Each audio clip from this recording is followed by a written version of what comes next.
It's a great pleasure to bring Joseph Shotland to the podium, and he will speak on your behalf.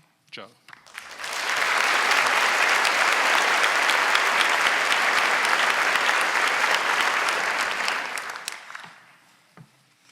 I don't know if my hat is going to stay on my head, so bear with me. Thank you, President Alberg, Board of Trustees, faculty, staff, friends, family, distinguished guests, class of 2014, YOLO. Now, if you're graduating today, you can't tell me that you haven't heard this overused, ridiculous acronym that became so popular during our time here at Trinity. YOLO. Now, for all the grandparents in the audience, I should probably explain. It stands for You Only Live Once, and it's kind of the unofficial anthem of Generation X. So, you only live once, might as well have that extra cookie at lunch, or hey, I'm gonna go cliff diving and jump into the ocean while studying abroad. Put it on Instagram, hashtag YOLO. So at first it was this way to make fun of taking yourself too seriously, right? But then, as we all know, it went terribly wrong. The phrase actually dates back to the 1700s, but a certain rapper named Drake made the motto popular again in 2011. So just think of YOLO as Carpe Diem with less Latin and slightly more street cred. But here at Trinity, we like to do things differently, right?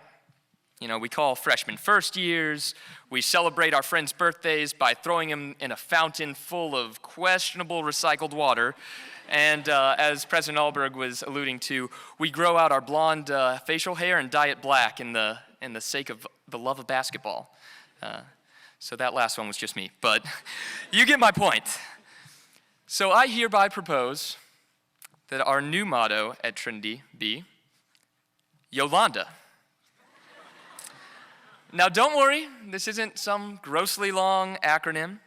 Yolanda, as I'm sure all of my classmates know, is a wonderful lady who works at Maybe Dining Hall, and she swipes in our Tiger cards before we enter there every day.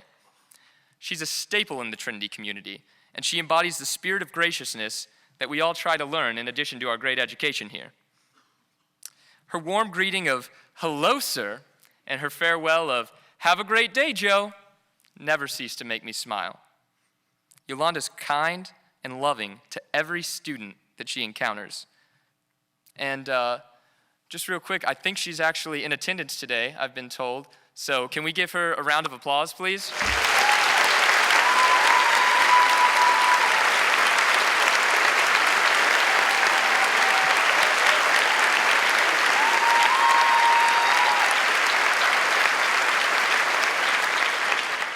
So over the past 4 years, it's all been our pleasure to see her smiling face welcome us each day.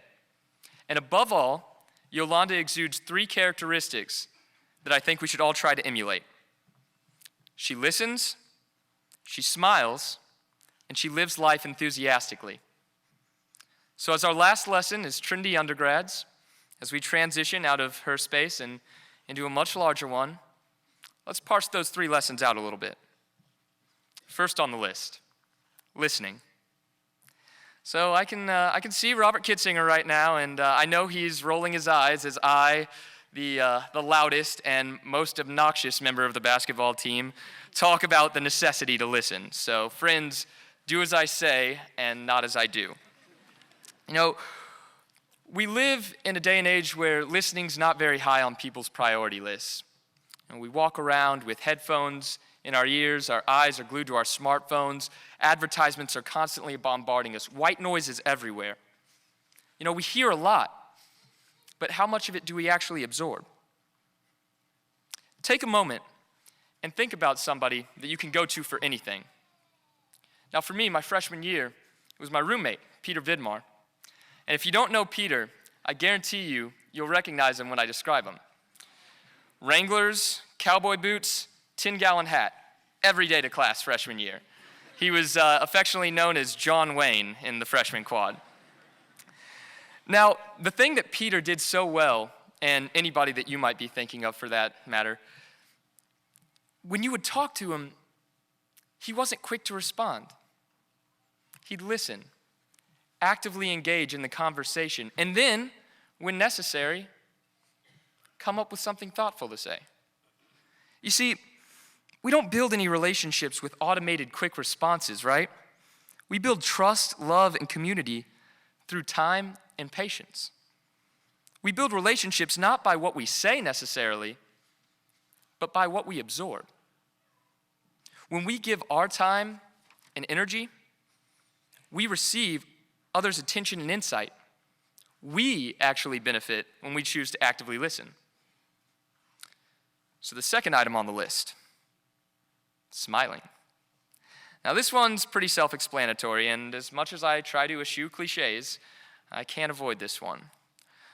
Little Orphan Annie once said, "You're never fully dressed without a smile." And chemically, our bodies actually do feel better when we smile. I'll never forget taking classes with Dr. Claudia Stokes. She's always so energetic and engaged, and assuming everybody did the reading for that day, had a smile on her face. It always made me more willing to participate in class. Or maybe you remember that first move-in day 4 years ago. There were hundreds of smiling and slightly sweaty volunteers moving our dorms in for us. Now, funny story, true story. When we came to campus that day, I was actually asleep in the car. And the first volunteer, when they came to the door, I was so shocked that I nearly punched him in the face. All right. But can you imagine if they hadn't been smiling? I would have been kicked out of school before I even started. You know, smiling's something that's so simple, but it's so overlooked. It signals to everyone around you that your spirit, outlook, and demeanor are all positive. After an exam that didn't go the way we wanted it to, or after a night of furiously typing only to have a computer crash, you can't tell me when you walked into Maybe and saw Yolanda's bright face smiling at you that you didn't feel a little bit better. It reassured us that everything was going to be okay, and sure enough, here we are today.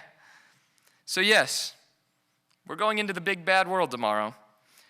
But regardless of whether or not you have your life figured out, or whether you're waiting for that strike of lightning to still hit, life is a lot better lived with a smile on your face, not only because of what it says about you, but because of what it can do for others. And finally, enthusiasm. Now, after watching my fair share of YouTube commencement speeches in preparation for this, I've noticed that a lot of speakers talk about living passionately, right? Going after your passions. And, I think they have the right intention, these people, but they're a little bit off the mark. So one of the benefits of being an English major here is understanding the importance of word choice, right? So Yolanda doesn't actually live passionately necessarily. She lives her life filled with enthusiasm, and there's a difference. See, passion is Latin, passionem, and it means suffering or enduring. On the other hand, enthusiasm comes from Greek, enthusiasmos, and it means divine inspiration, to be inspired or possessed by a god, to be rapt, to be filled with ecstasy. Now, passion kind of sounds miserable, right? It's crazy and self-serving. It's a little bit like how we felt this last week during finals. And don't get me wrong, pursuing your passions is important, but it should be secondary. Enthusiasm forces us, compels us to be spirited. It lifts us up. It's something that a person can't help but share. They're literally filled with the Spirit. And in turn, enthusiasm is contagious. It spills forth out of our lives and into others' lives. That's why when Yolanda was so joyful each day, we couldn't help but feel better, right? We were the beneficiaries of her enthusiasm. Now, Yolanda is a fantastic example of living life enthusiastically, but I'm going to give you one more. So this year on the basketball team, we had 6 freshmen. Unfortunately for my young teammates, we also had 6 seniors, 4 juniors, and a sophomore in front of them. So they hardly saw the court. Now, on a lot of teams, this would have caused resentment, jealousy, and division. But my friends didn't let their situation affect their outlook. They were our biggest cheerleaders. They pushed us every day at practice, and they were the reason that we were successful. Their efforts and positive energy lifted us up. So when we are at those entry-level jobs next year, fetching coffee for the boss who calls us Joel instead of Joe or Pat instead of Pam, just remember, we have a choice as to how we're going to respond. Choose to be enthusiastic and to be the best at your job, whatever it is at the time, because enthusiasm doesn't go unnoticed. So in whatever you choose to do after you walk across this stage today, do it with enthusiasm. Do it with a smile. Do it in response to someone else's needs. Everyone's trying to figure out where to go from here, right?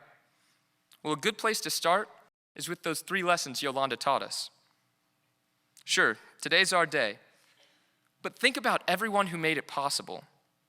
Look back on this whirlwind of 4 years that you spent here and realize that it's been made better by those who are willing to listen and serve and love. Those whose enthusiasm poured out and made us happy. It might be a teacher, an administrator, a parent, a sibling, a roommate. It might be an Airmark employee that we see every day. But think about that person, and as a testament to their life, try to live yours the same way. Love your life, love the people within your life, and love the time you have. And remember, class of 2014, Yolanda lived once.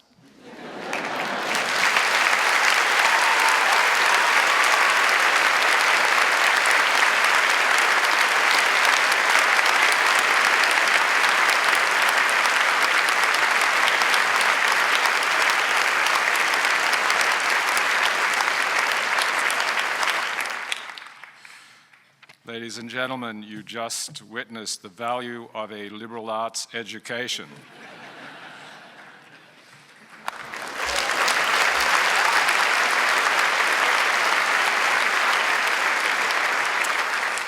And he's a pretty decent basketball player, too.